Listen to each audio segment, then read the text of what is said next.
அருமையான கர்த்தருடைய பிள்ளைகளே, இப்போ அருமைய ரட்சகர் மரணத்தை அவர் ஜெயித்தார் இல்லையா? இந்த மரணம் எங்கெல்லாம் இருக்கோ அங்கெல்லாம் இவர் உயிர் தெழுந்த பிறகுங்க பாருங்க மரிக்கிறாருங்க. மரித்து நீங்க 1 பேதுரு 3ஆம் அதிகாரம் 18-19 வசனங்கள் வாசிங்களேன். ஏனெனில் கிறிஸ்துவும் நம்மை தேவனிடத்தில் சேர்க்கும்படி அநீதியுள்ளவர்களுக்கு பதிலாக நீதியுள்ளவராய் பாவங்களின் நிமித்தம் ஒரு தரம் பாடுபட்டார். அவர் மாம்சத்திலே கொலையுண்ட ஆவியிலே உயிர்ப்பிக்கப்பட்டார். அந்த ஆவியிலே அவர் போய் காவலில் உள்ள ஆவிகளுக்கு பிரசங்கித்தார். ஆவிகளுக்கு எங்க காவலில் உள்ள ஆவிகளுக்கு இவங்க யாருன்னா அதாவது நோவாவின் காலத்தில் 100 வருட பிரசங்கத்தை கேட்டுவது கீழ்ப்படியாமல் ஜல பிரவாகத்தில் வாரிக்கொள்ளப்பட்டவர்கள்.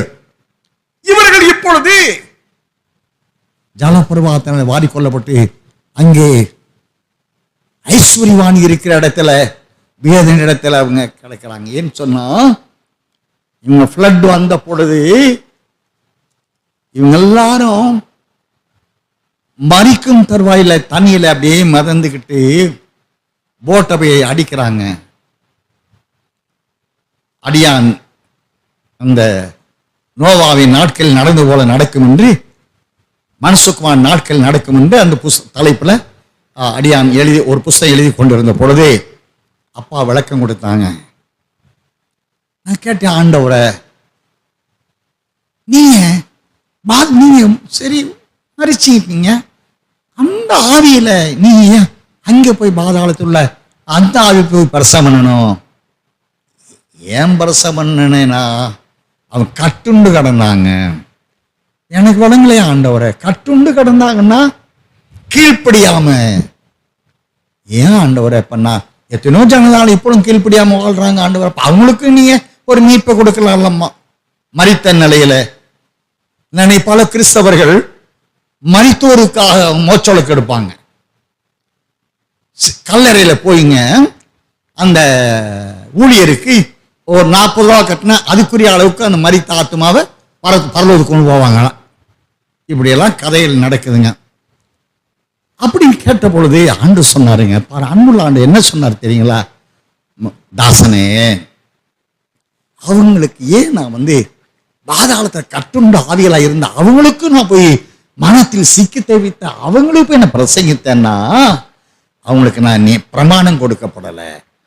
அப்படின்னு கேட்ட ஆண்டு நோவாமலும் பிரசங்கித்தேன்.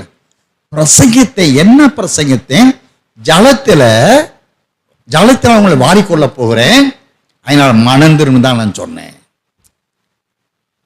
மோசே மூலமா கொடுக்கப்பட்டது போல பரிசுத்த ஆவியானவரால் ராஜ்யத்தின் சுவிசேஷம் கொடுக்கப்பட்டது போல நான் அவங்களுக்கு பிரமாணம் கொடுக்கப்படலை. அதனால நியாயத்திற்பட யார் ஒருவரும் என்னை குற்றப்படுத்தக்கூடாது என்பதற்காக அவர்கள் இருக்கிற கட்டுண்டு இருக்கிற அந்த இடத்துக்கு நான் போனேன். ஆவியிலே நான் போனேன். மனம் திரும்பினார்கள், கண்ணீரோடு கதறினார்கள். என்னை பார்த்த உடனே கண்ணீரோடு கதறினார்கள்.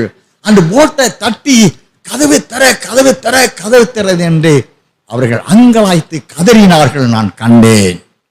அப்பொழுது ஆண்டவரே, நோவாமலமாய் சொன்ன சத்தியத்துக்கு நாங்கள் கீழ்ப்படிய மறுத்தோம், இப்படி கீழ்ப்படுகிறோம். அப்ப போட்டை தட்டிட்டு கெஞ்சினாங்க.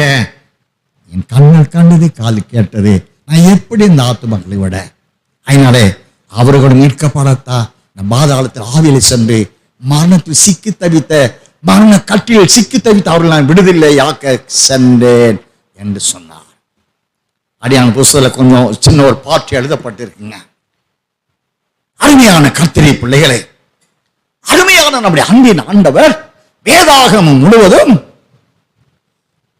மரணத்தினாலே மனுக்குலம் அழிந்து கொண்டிருக்கிறது. உலகத்தை மரணம் ஆட்கொண்டிருக்கிறது. அவற்றிலிருந்து மனிதனை விடுதலை ஆக்க வேண்டும், மீட்கப்பட வேண்டும். நான் வாசித்தோம் பாருங்களேன். கொலோசை 1:14 வாசிக்கிறான். வாசிய தயவு செய்து. அவருக்குள் அவருடைய இரத்தத்தினாலே பாவ மன்னிப்பாகிய மீட்பு நமக்கு உண்டாயிற்று. 1 யோவான் 1ஆம் அதிகாரம் 9 வாசிங்களேன். 7 முதல் 9 வாசிங்க. 1 யோவான் 1:7-9. அவர் ஒளியாய் இருக்கிறது போல நாமும் ஒளியிலே நடந்தால் ஒருவரோடொருவர் ஐக்கியப்பட்டிருப்போம். அவருடைய குமாரனாகிய இயேசு கிறிஸ்துவின் ரத்தம் சகல பாவங்களை நீக்கி நம்மை சுத்திகரிக்கும். நமக்கு பாவம் இல்லை என்போமானால் நம்மை நாமே வஞ்சிக்கிறவர்களாய் இருப்போம். சத்தியம் நமக்குள் இராது. நம்முடைய பாவங்களை நாம் அறிக்கையிட்டால் பாவங்களை நமக்கு மன்னித்து எல்லா அநியாயத்தையும் நீக்கி நம்மை சுத்திகரிப்பதற்கு அவர் உண்மையும் நீதியும் உள்ளவராய் இருக்கிறார். ரத்தம் சிந்தினபடி நான் ரத்தம் சிதறி பாவ மன்னிப்பில் எபிரேயர் 9:21 வாசிக்கிறோம். கொஞ்சம் குறைய ரத்தத்தினாலே பாவங்கள் எல்லாம் மன்னிக்கப்படும் என்று சொல்லப்படுகிறது. அந்த சத்தியத்தை நிறைவேற்றும்படியாக அருமையான இரட்சகர் ரத்தம் சிந்தினார். நான் கொலோசியர் 1:20 கூட வாசிங்களேன். அவர் சிலுவையில் வாசிங்க. அவர் சிலுவையில் சிந்தின ரத்தத்தினாலே சமாதானத்தை உண்டாக்கி பூலோகத்தில் உள்ளவைகள் பரலோகத்தில் உள்ளவைகள் யாவையும் அவர் மூலமாய் தமக்கு ஒப்புரவாக்கிக் கொள்ளவும் அவருக்கு பிரியமாயிற்று. உள்ளவர்களோடு நம்மை ஒப்புரவாகி விடுகிறார். அவர் சிலுவை சிந்தின ரத்தத்தினால் சமாதானத்தை உண்டாக்கி பரலோகத்தில் உள்ளவர்களை பூமியிலே அவரால் மீட்கப்பட்டவர்களையும் அவர் சமாதானத்தை உண்டாக்கி ஒப்புரவாகி விடுகிறார். அப்போ அவர் சிந்தின ரத்தம், சிலுவையில் சிந்தின ரத்தம், இயேசு கிறிஸ்துவின் ரத்தம் சகல பாவங்களையும் நாம் நீக்குது. அந்த பாவம் நீக்கப்பட்ட தேவ ஜனங்கள் சமாதானத்திற்குள்ளாகிறார்கள். சமாதானத்தை உடையவர்கள் நித்திய சமாதானத்துக்குரியவர்களாக இருக்கிறார்கள்.